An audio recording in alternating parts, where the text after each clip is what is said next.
Y ya estamos en comunicación con un periodista de raza. Él es pampeano, es abogado, con posgrados en Flaxo y en la Universidad Torcuato Di Tella, donde es profesor de la maestría en periodismo. Ha llevado y ha trabajado muchísimo, y hoy trabaja muchísimo en La Nación, pero ha llevado la investigación sobre la causa de corrupción más importante de la historia argentina. ¿Sí? ¿Saben de qué estamos hablando? Estamos hablando de Diego Cabot. Diego Cabot, Marcelo Chocarro y Claudio Calabresi te saludan. ¿Cómo estás? ¿Qué tal? ¿Cómo les va? ¿Cómo andan? Gracias. Bien, bueno, Diego, a una semana ya del discurso presidencial, ha dejado algunas conclusiones y mucho para pensar y reflexionar. ¿Cuál es tu mirada sobre lo que ha dicho el presidente Alberto Fernández? En realidad, uno no debiera sorprenderse porque básicamente es una reafirmación de todo lo que viene diciendo él y su espacio, ¿no? Poner el análisis de absolutamente todo en dos mojones, ¿no? Que son básicamente la herencia recibida y la pandemia como excusa, que no es, digamos, no es menor y tienen todo su derecho a hacerlo, y la poca, digamos, ilustración de lo que va a venir, o la poca concreción de lo que va a venir, ¿no? Yo el otro día escribí en el diario que fue básicamente un desafío a la física, ¿no? ¿Por qué cree que haciendo lo mismo va a tener resultados distintos? Sí. ¿Por qué cree que volviendo a apostar como por los controles de precio como único elemento para luchar contra la inflación va a tener algún resultado distinto que los últimos 20 años, ¿no?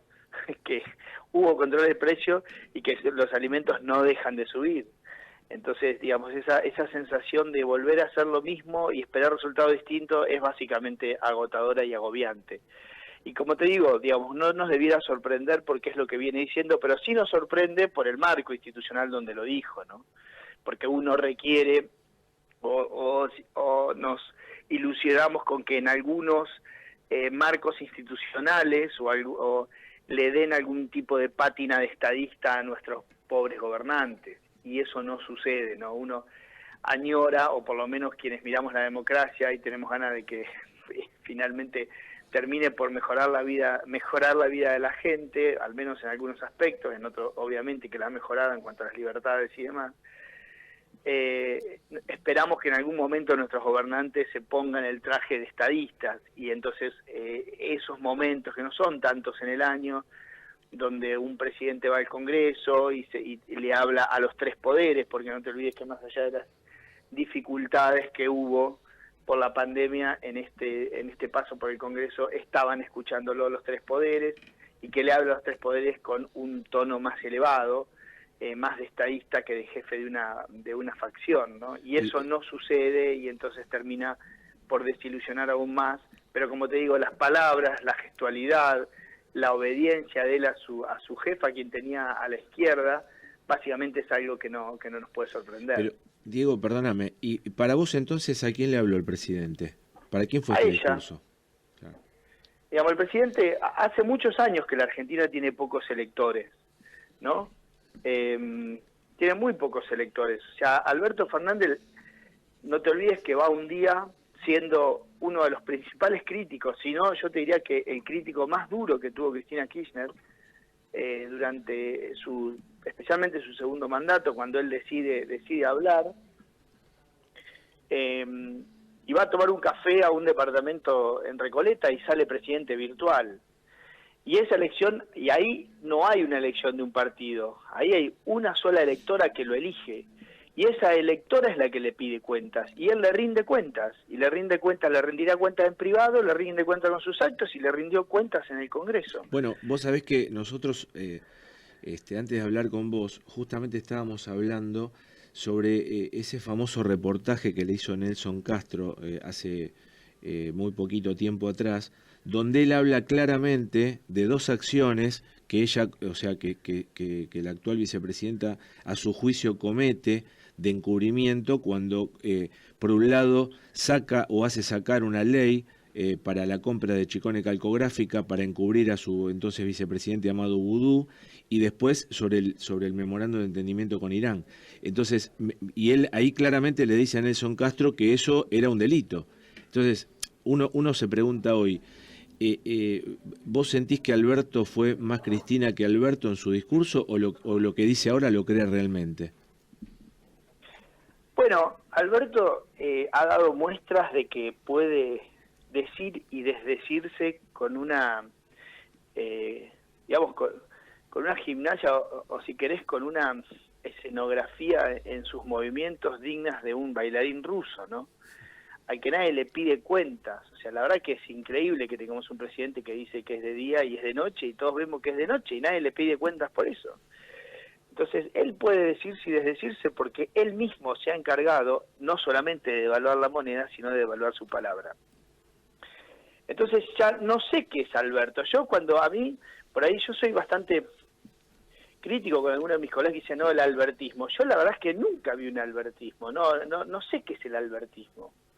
Es gente obediente que trata de hacer más o menos alguna cosa con alguna pátina de un poco más digamos, si querés, de guiño al mercado o a la cosa tradicional y que es intervenida constantemente por el Instituto Patria. Entonces, si eso es albertismo, yo la verdad es que no logro entender qué es el albertismo. Yo creo que ya está claro que Alberto Fernández ha decidido no romper con su jefa política, con su jefa no política, su jefa, digamos, en el organigrama. Él solamente está por encima de ella en la presidencia, porque hay uno que es presidente de otras vice, pero después la obediencia es absoluta. O sea, no vemos ninguna decisión política que haya tomado él, incluso por encima de lo que piensa, o si querés, por encima de lo que piensa el Instituto Patria. Siempre estuvo absolutamente encuadrado en esos temas. Lo dejan divertirse con algunas cuestiones menores del Estado, pero con las cosas relevantes él no toma decisiones, ni las va a tomar porque ya ha dado cuenta de eso. O sea, no me imagino con qué grupo político él podría ir a dar una batalla, digamos política, ¿no? A una facción fuerte, movilizada y que maneja todo el Estado, como es la Cámpora, porque él no maneja el Estado, que no se equivoque, el Estado se lo maneja la Cámpora, y lo único que le queda territorial a él es Arroyo, por eso lo defendió como lo defendió, con el Ministerio de Desarrollo Social, porque el PAMI, la ANSES y la mayoría de los ministerios o de las dependencias del Estado que tienen penetración territorial, es decir, que están en todos los lugares, desde aerolíneas hasta el correo, lo maneja la Cámpora. Entonces, yo la verdad es que no encuentro muy bien dónde abreva el albertismo y qué es, ¿no? Más que un grupo de funcionarios que se divierten con el poder, pero que finalmente no lo tienen. Te hago una pregunta, Diego. ¿Vos creés que hubo algún mensaje político en que Cristina, como todos vimos, como si estuviera en su casa, fue la única persona que no usó barbijo durante todo el discurso, desde que recibió al presidente hasta que lo despidió? Bueno, en realidad eso quizás, más que un comentario político, requeriría alguna mirada más psicológica, ¿no? No psiquiátrica, no lo sé, psicológica, imagino. No conozco muy bien ese mundo de la ciencia. Pero básicamente es como la consagración de que ella se siente por encima de las normas de todos nosotros y de las leyes y de las convenciones sociales. Ella se siente por encima. Y eso lo va a demostrar en cada cosa que puede, ¿no? O sea, yo recuerdo la famosa testimonial que dio en su momento a la justicia, donde le dijo, el pueblo ya me ha absolvido, como diciendo, ustedes, nadie me va a juzgar a mí, porque estoy por encima de la legislación positiva que así a todos ustedes los afecta, pero a mí no. Entonces, todos ustedes usan barbijo, pero yo no. O sea, es posicionarse por encima de una convención social, además hasta de que por encima del COVID, ¿no? Por eso digo, digamos, sí. Es eso, no tiene que ver con una actitud psicológica de decir, o como te digo, no sé qué ciencia se podría ocupar de eso, pero de decir, mirá, yo estoy por encima de lo que a vos te toca. Vos tenés que andar a 60 kilómetros en la autopista, pero a mí no me afecta eso. O sea, yo decido a qué ley digamos, qué ley me afecta digamos, y te impongo todas las que quiero a vos, pero yo no tengo por qué regirme esas normas. Todos nosotros, si tuviésemos doble jubilación, tendríamos que hacer una opción. Ella no. Claro. Estamos hablando con Diego Cabot, si recién te enganchás con Millennium. Diego, la pregunta es, cada funcionario de gobierno y el presidente en primera línea habla de los errores en el vacunatorio VIP. Y vos en tus notas, en el diario La Nación, claro, explicás muy bien todo ese recorrido del Hospital Posadas, por qué fue elegido el Hospital Posadas. La he leído cada una de ellas, pero me gustaría que sintetices para la audiencia por qué no ha sido un error el vacunatorio VIP. No fue un error porque fue un plan absolutamente orquestado que empezó rigiéndose por las leyes que se rige la política en general, que es esto, ¿no? El privilegio, ¿no? Y la sensación de que las normas son para los demás, pero nosotros tenemos siempre un camino paralelo. Entonces, con esa idiosincrasia con que la política se mueve prácticamente en todos los estamentos, empezó este tema.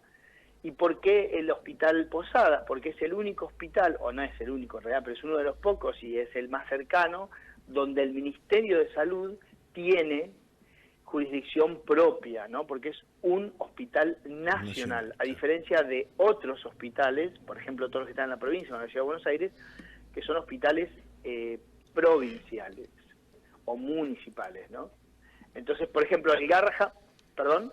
No, siga, adelante. El Garrahan es nacional, pero es de niños, ¿no? Claro. Entonces, el Posadas es un hospital, digamos, que tiene un vacunatorio muy importante, que está muy, digamos, en la avanzada de la primera línea de lucha contra el COVID en la provincia de Buenos Aires, pero y además tiene orden directa desde los despachos del Ministerio de Salud. Y eso fue lo que sucedió, y así empezó la derivación, y así empezaron el malestar dentro del hospital, que no querían saber nada, pero finalmente la política, ¿no?, hace de las suyas, y el verticalismo es lo que impera en este tipo de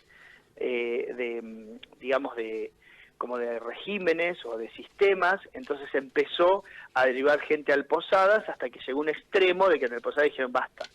No se puede porque hay gente muy conocida, entre ellos Herbitsky, que no pueden venir al Posadas porque es un escándalo. Entonces ahí le hicieron llevar las dosis de vacunas al Ministerio de Salud, incluso mismo, para que tengas una idea del ridículo de la situación, la gente del Posadas nunca supo ni previó que iba a tener que ir a vacunar gente al Ministerio de Salud, jamás. Y fueron con las vacunas, pero sin el set para vacunar. Y en el Ministerio de Salud les consiguieron el set para que vacunen ahí a los famosos, ¿cómo es? Vacunados VIP, sí, entre los que estaba Berbisky, Los Aldrey, Tayana, Valdés, el padre de uno de los funcionarios de ahí. Y sus mujeres. Así es. Diego, te saco un poquito de tema y te llevo al tema de la justicia. Sí. Vos bueno, obviamente, como la gente sabe, igual si lo recordamos, sos el periodista que diste origen con tu denuncia a la causa conocida como Cuadernos, ¿no?, en referencia a los cuadernos de Oscar Centeno, ¿no?, el ex chofer estatal. Bueno, hoy tenemos de hace muy poco tiempo, una confirmación de la Sala Tercera de la Casación que procesó a Cristina Kirchner por la cartelización de la obra pública. Tenemos ahora una condena a 12 años a Lázaro Báez por lavado de dinero, y el propio Leandro Báez dijo que se está condenando sin saber el delito precedente y que ahora, ese delito precedente en ese delito precedente estaría ella, ¿no?, refiriéndose a Cristina Kirchner. ¿Vos qué opinás? ¿Hay esperanza? ¿Es un buen comienzo? Mira, yo te digo, vos es que yo trato de mirar las justicias con ojos, obviamente, periodísticos, pero también pragmáticos, ¿no? La justicia, el ente, la justicia, que muchas veces nosotros lo reducimos a Comodoro Pi, ¿no?, que eso es una reducción que hacemos todos nosotros, pero la justicia es muchísimo más amplia y tiene cantidad de fueros, ¿no? Se maneja con normas que le da la política, ¿no? Las leyes las da la política. Yo siempre pongo un ejemplo, ¿no?, que es En su momento no estaba el divorcio, ¿no? Y se hacían 1000 vericuetos allá por los 80 para simular la terminación de las relaciones. matrimonios. Sí, sí. Claro. Después la misma sociedad impuso la necesidad y el poder legislativo sanciona, ya en la época de Alfonsín, la famosa ley de divorcio. Y hoy por hoy los tiempos cambiaron, ¿no? Y los divorcios ya no requieren un proceso largo y demás, porque las relaciones se terminan mucho más rápido, porque la gente es mucho más práctica en terminar ese tipo de relaciones, los matrimonios, y la ley finalmente, o la justicia, también se hace eco de eso, y le da a la justicia una herramienta con la cual un matrimonio se termina el vínculo matrimonial en no más de una semana. Y eso es una herramienta que la política, en este caso el Congreso, pero vamos a decir la política, le da a la justicia para que los procesos sean más rápidos, porque hay una necesidad en algún punto social que lo impone. Bueno, eso, que es una herramienta para agilizar la justicia, nunca, jamás la política se le entregó al fuero federal para que avance más rápido en los casos de corrupción. Entonces no es todo que la justicia está mal. Y yo te diría que al revés, yo creo que la política, que es la que le da las herramientas, elige los jueces, elige los fiscales, elige los defensores, le da la infraestructura, los financia con más o menos infraestructura, y a su vez les da las leyes para que hagan justicia, es la gran culpable del tema, y no la justicia. Pero te pregunto algo, Diego, entonces. Si bien vos hiciste una descripción muy buena, digamos, esto es lo que le afectaría al ciudadano común, esa justicia de la que vos hablás. Ahora, esto es específicamente para la justicia federal.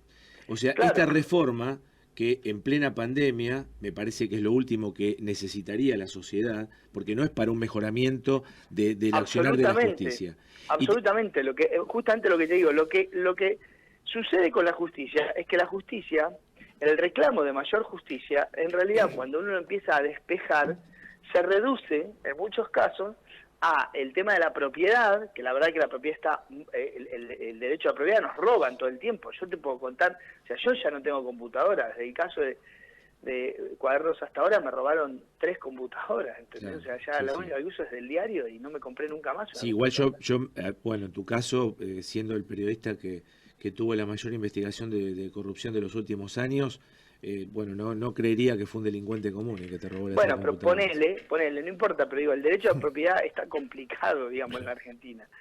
Y después, el gran reclamo es porque no hay culpables presos, ¿no? O sea, vos pensás que el kirchnerismo reduce el tema de la justicia a que hay inocentes presos, ¿no? Y que dice que el lawfare o no sé quién mete preso a funcionarios. Déjame que te diga algo. Esta idea. Sí. Pero la sociedad reclama otra cosa. Lo que reclama es que hay culpables sueltos, no inocentes presos, claro. ¿entendés? Por eso, bueno, justamente por eso digo, con esta incorporación de artículos donde nunca vamos a tener una condena firme, claro, este ataque furibundo a la justicia exclusivamente federal, y después tenés la creación de un Tribunal Federal de Garantías. Digamos, todo eso en un país donde una causa por corrupción más o menos tarda de 14 a 20 años. ¿Cuánto pensás que tardaría a partir de ahora? No, obviamente, o sea, es lo que se está construyendo es básicamente un sistema de impunidad, penal, ¿no? De impunidad. Claro, exacto, para que nunca jamás pueda haber condenados firmes, si querés, para borrar la palabra condenado de los delitos de corrupción. Y eso están haciendo adelante todos nosotros. Y bueno, y eso está sucediendo. Y no es un tema, obviamente, digamos que tiene su acento en el kirchnerismo, ¿no? Porque claramente es política de Estado. Pero también Cambiemos tiene sus responsabilidades, porque el código estos famosos artículos que vos hablás, del Código Procesal Penal, que se aprobó en 2014 y que después se aprueba durante la comisión para ir poniéndolo, en vigencia de a poco, fue reformado en un acuerdo con Massa en ese momento, fue reformado en 100 y pico de artículos. durante Cambiemos. Y Cambiemos los dejó de vigente a estos. Entonces, hay responsabilidades de la política. Yo no te digo que hay culpabilidades y que esto y que lo otro, pero hay responsabilidades. O sea, no, esto es un tema de la política argentina, y sin duda que con acento en el kirchnerismo que hace de eso una política de Estado, pero la política argentina no tiene un compromiso firme, concreto, puntual de ir contra la corrupción. Está claro que Cambiemos hizo mucho más cosas. Te hago la última, Diego. Este ataque a los jueces Bruglia, Bertuzzi y bueno, justamente el ataque implícito, directo al fiscal Stornelli. ¿Vos le ves ese mensaje? ¿Ves que ese mensaje tenga el poder necesario, que es un amedrentamiento? Porque digo, los jueces y los fiscales de a pie, que no tienen el poder de la justicia federal, cuando ven esta embestida furibunda contra personas que de alguna manera en el Poder Judicial son importantes, ¿vos creés que pueden defenderse, que esto va a cambiar, que los jueces van a trabajar de otra manera?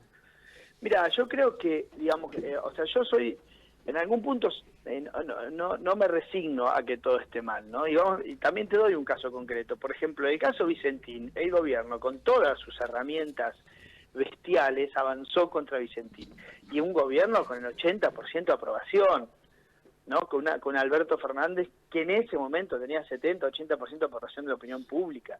Arremete contra Vicentín. Y la verdad es que ese sí, que es un juez ignoto, pobre, laburador y honesto, le dijo, no, muchachos, no es así. Acá hay un concurso preventivo, un juez de Reconquista le puso freno al Estado. Y está bien que después la gente se movilizó y que el gobierno termina, digamos, caminando para atrás en el punto. Pero la verdad es que el primer freno se lo puso el juez. Un juez de una localidad del norte de Santa Fe le puso freno a un Estado que venía omnipresente y omnipotente. Entonces, digamos, hay de todo, me parece que hay jueces que tienen espaldas más chicas, hay otros que tienen espaldas más grandes, pero me parece que el Poder Judicial en sí, cuando arremeten tan fuerte, no hacen más que abroquelarlo, ¿viste? Claro. Me parece que también este tipo de cosas generan también, lo que te digo, abroquelar a la tropa del otro lado. Lo que te sucede también es que esto lo hacen porque no pueden hacer otra cosa, porque la verdad es que las reformas de fondo que han querido hacer sobre el Poder Judicial, que no son de fondo, sino que son muy de forma adaptadas a la impunidad en casos de corrupción, la verdad es que no las han podido llevar adelante, porque el Congreso no es tan favorable como ellos creen, ¿no? con ese tipo de iniciativas, y porque la sociedad, o sea que la opinión pública está muy movilizada en contra de ese tipo de cosas. Diego Cabot, se nos fue el tiempo, pero bueno, ya te volveremos a llamar. Muchas gracias por estar este domingo con nosotros. Enormemente agradecido con tu generosidad y con toda la información que le das a la audiencia y a nosotros. Así que te agradecemos mucho, te mandamos un fuerte abrazo y estaremos hablando. Gracias, Diego Cabot. Bueno, hablamos con Diego Cabot aquí en Alguien nos va a salvar sobre los errores del vacunatorio VIP. Pueden seguir las notas que escribió Diego Cabot, precisamente este periodista, en el diario La Nación. Por ejemplo, ¿por qué se eligió el Hospital Posadas como principal sede del vacunatorio VIP? Esto fue una nota del lunes 1 de marzo. Y así hay varias de este periodista de investigación que se llama Diego Cabot. Ya volvemos.